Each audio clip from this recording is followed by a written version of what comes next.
My name is Mike Freiberg. I'm a new state representative of Crystal, Golden Valley, New Hope, and Robbinsdale. Hope you'll bear with me if I'm a little nervous or stumble over my words here. This is the first time I've ever done one of these. And I just want to thank some of the legislators who are here and who've been involved in this issue. Representative Clark, she's been a wonderful mentor on this issue, and I really appreciate all the advice you've given me in this process. Representative Ray Dean is here too.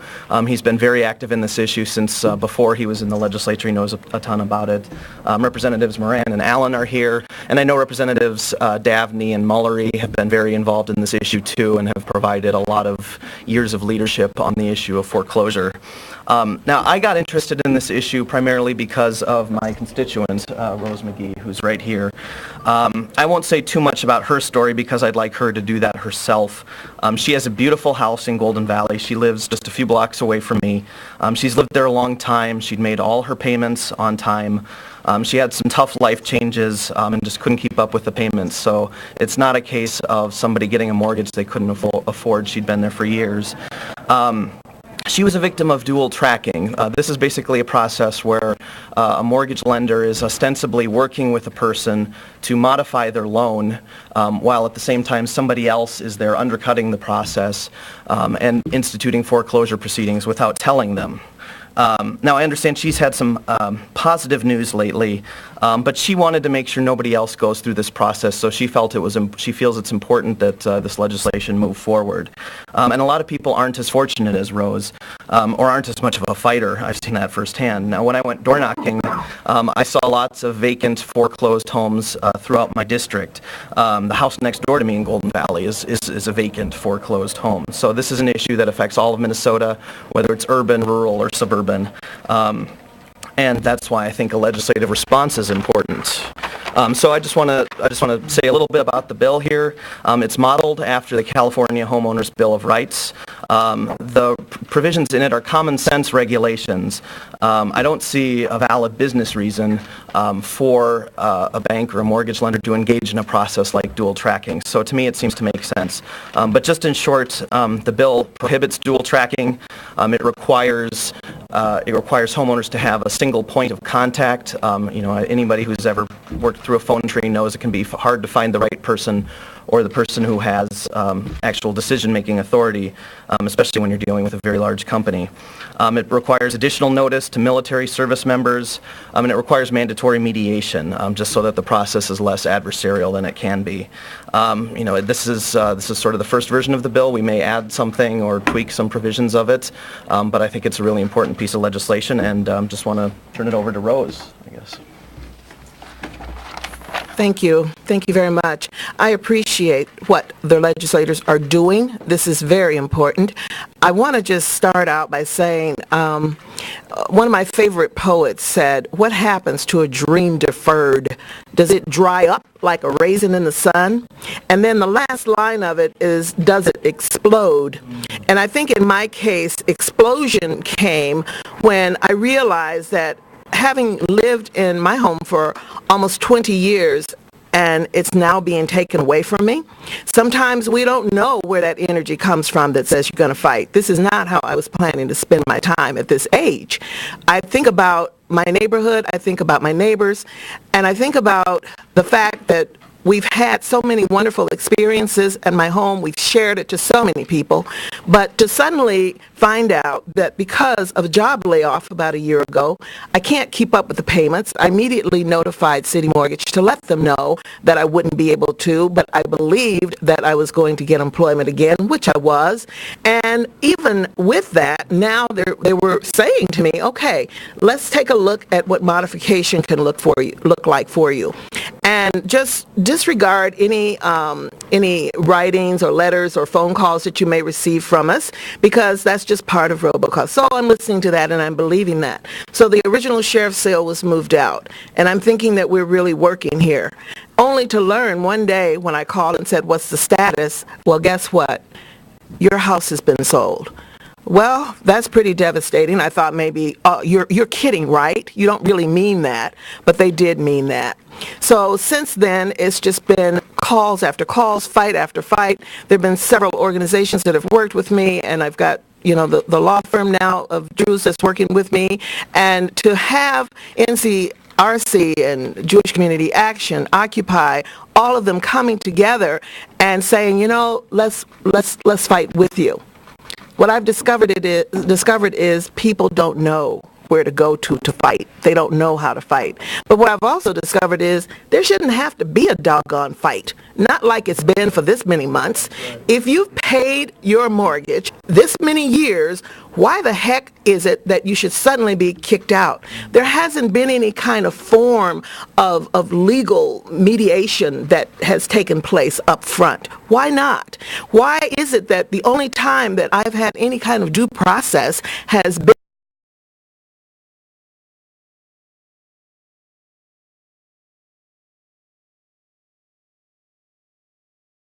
tracking should not be. Dual tracking meaning on one hand it seems like the bank is working with you, and then right out from under you they've sold the doggone house.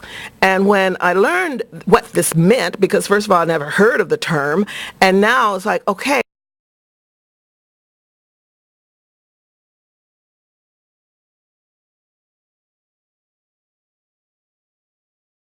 and not only that, but they kind of kicked the price up even more. And what they're now, it's just ridiculous is all I can say. But it shouldn't have to be. And I want to see this particular bill pass so that people who don't even know yet that they're going to have to deal with something like this won't have to deal with something like this. And people who are poor, people who are renters, people who are being kicked out into the streets because the dwelling that they're in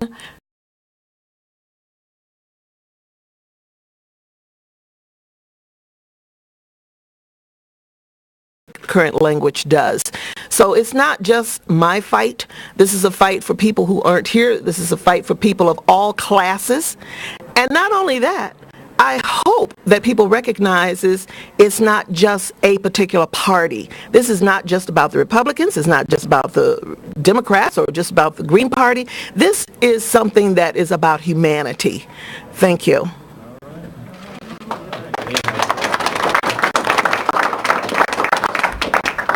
Thank you, Rose. I'm Representative Karen Clark, and I chair the Housing Committee, and I'm honored to have this as our very first bill that we're hearing in the committee. As you heard earlier, we have had efforts to deal with the issue of the crisis in foreclosure here in the legislature for a few years. We haven't had a formal hearing for a few years, so I'm really pleased that we're going to have that hearing in another hour and a half, and we're going to hear some of the stories that people have been living with. This is a crisis that affects not only the homeowners, not only the renters in those homes, but also the whole community. Our whole communities are jeopardized. The economic vitality of those communities are jeopardized when people are put out of their homes, and we just have to hold the lending institutions accountable. So we're going to be doing that today, starting that process today. We expect it'll take maybe a couple of meetings to get the bill just exactly right. But again, I'm really honored to be helping carry the ship forward. As you can tell, it is a whole movement of people who really will be coming to us and helping change this law. So I'm going to actually turn this over to one of our other champions of this bill, and that's Representative Ray Dean. Thank you, Karen. I'm Representative Raymond Dean. I represent District 59B, which includes downtown Minneapolis and the southern part of North Minneapolis. I want to thank the press and folks that are here today, and of course I want to thank Rose for coming and telling her story. People often ask me how I got engaged in this. I actually started knocking doors just about 5 years ago with the Northside Community Reinvestment Coalition. We would go out and knock doors on individuals whose homes had scheduled sheriff sales, so we could try to direct them into an area where they could get some help with mediation and mortgage work with their mortgage corporation. That happens one house at a time. Just as Rose mentioned, she is one person. This is actually a systemic problem that is affecting thousands and thousands of people throughout the state of Minnesota, all 87 counties, so it's not just a urban or a suburban issues, it's for the full state. My initial involvement happened because I saw a lot of people suffering in my community, but I also understood how that happened.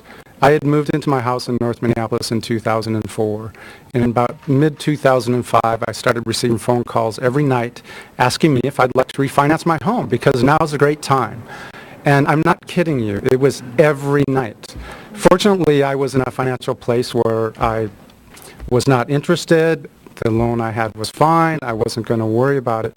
But I certainly understand that if someone was having a little bit of difficulty, they were actually receptive to that conversation. And I truly believe that predatory lending is something that did occur. It is a reality, and we need to continue to fight against some of these things that have happened and some of the things that the lending institutions are doing relative to foreclosure so we can keep people in our communities. Foreclosure has devastated not just those individuals in those homes that have lost their, but also schools, also the tax base for the city, and many other things. So I'm really excited about this bill, and I'm looking forward to working with Chair Clark as well as Representative Freiberg in moving this forward. Thank you. I guess we have just a few minutes for questions if anybody has any. If Representative Clark, Dean, and Rose. Is it Rose? Yeah. Spell your last name for us, please. MC, capital G-E-E, Where do you live? Golden Valley. And you mentioned you've had some good news about your house. Is it not being sold out from under you now? Or is it still not? I'll let my attorney answer that. Rose met us just before Christmas, actually. They had scheduled her eviction hearing for the day after Christmas. We were able to go in on that day with motion papers saying that everything should be stayed until we're able to have a chance to review what else is going on. Some of the notices they provided her leading up to the foreclosure were faulty. They had incorrect information, which leads that foreclosure, in our mind, to be invalid. We're currently in negotiations with the lender over a loan modification or some other workout for Rose at this time.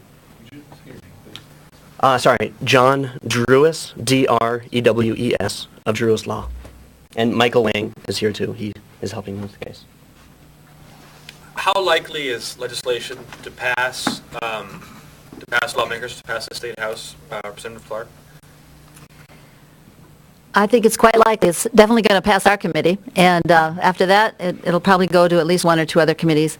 And we have checked with the governor's office and with the departments that are involved, and we're quite hopeful. And so it's just such a common sense approach, as we were talking about it earlier. Is there any way to estimate, what kind of a percentage or number of foreclosures could be prevented from these changes?